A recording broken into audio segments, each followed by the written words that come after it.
Okay, how do you make this stuff? This is again from the MTAC publication, this report. This shows synthesizing nanoscale aluminum for these applications. This is at a naval facility, Indian Head. It's very complicated. It's not trivial to make large quantities of this nanoscale aluminum. This was done in 1999, this plant for producing large-scale quantities of this. I'm not saying it's the only place in the world, but one of the professors involved in this development at this naval facility said it was the only facility.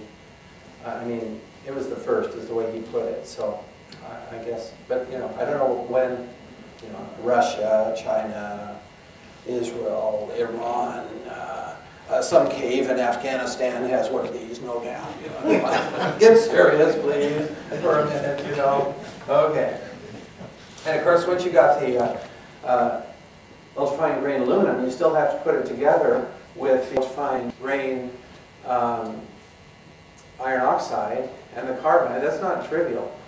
And so here's some equipment to do that, putting these nano-energetic, nanoscale materials together to make this explosive, such as nanothermite.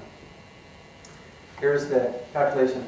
I want to get to a few questions if I can. So I go through this argument of how much there is in the dust. We did a measurement.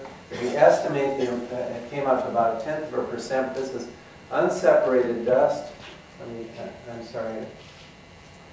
Let me show you this. This is from the McKinley dust. You see large chunks of concrete. Well, we separated out the fine component before that, and I estimated roughly a factor of 3 from the sample that we had.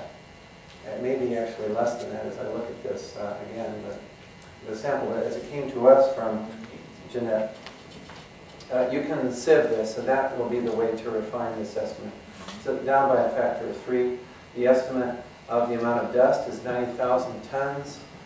We're not sure of that again, but we're trying to make an estimate here. So that gives you about 27 tons of red gray material, and then the red layer is about 1/3 of the mass. So that gets you down to about 9 tons of this active thermitic material. Still, that's a lot. And to manufacture that then before September 2001, we should be able to trace who did this, who made this stuff, and why. See, that's the goal here. So our conclusion, we found a very energetic, highly engineered explosive material in the World Trade Center dust. In the words of Niels Harrit, it should not have been in the World Trade Center buildings. The question then is, who made the stuff? And why has NIST refused to even look for World Trade Center residues, explosive residues in the dust?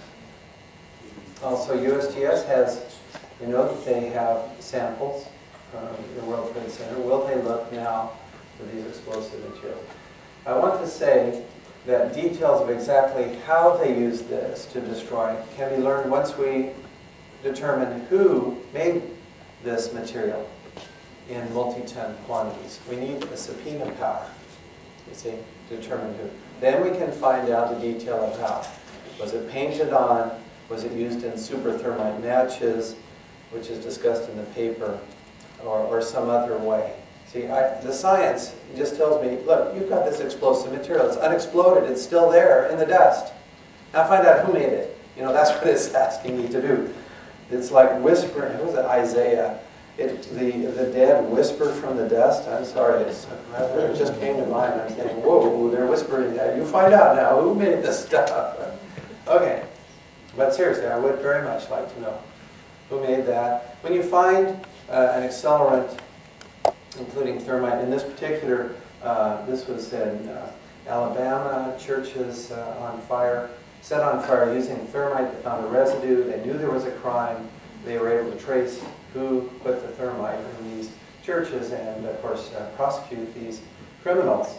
That's what we want to do here. We require then, see, it's like CSI. You do the science, you do the forensics, and you say, whoa, there's explosives there. You know, NIST didn't look, they should have, but okay, we looked. There's explosives there. Now, Now we need the other arm. We need the criminal investigation to determine who did it and why. We need the subpoena power to find out who. I'll skip some of this. Well, I do support this initiative because, as Jeanette discussed it, the New York City CAN referendum, which would form an investigative commission. Okay? I also support an independent prosecutor appointed by President Obama to determine who made the material. Okay, so let me just conclude with that. My sense is that finding out the truth about 9/11 is the key to peace. As you trace what came out of that and the wars that were justified based on 9/11, and you say, wait, there's more to it. Yeah? It's not these Muslim hijackers that made this high-tech material in multi-ton quantities and got it into the towers. Somebody else. Let's find out. Thank you.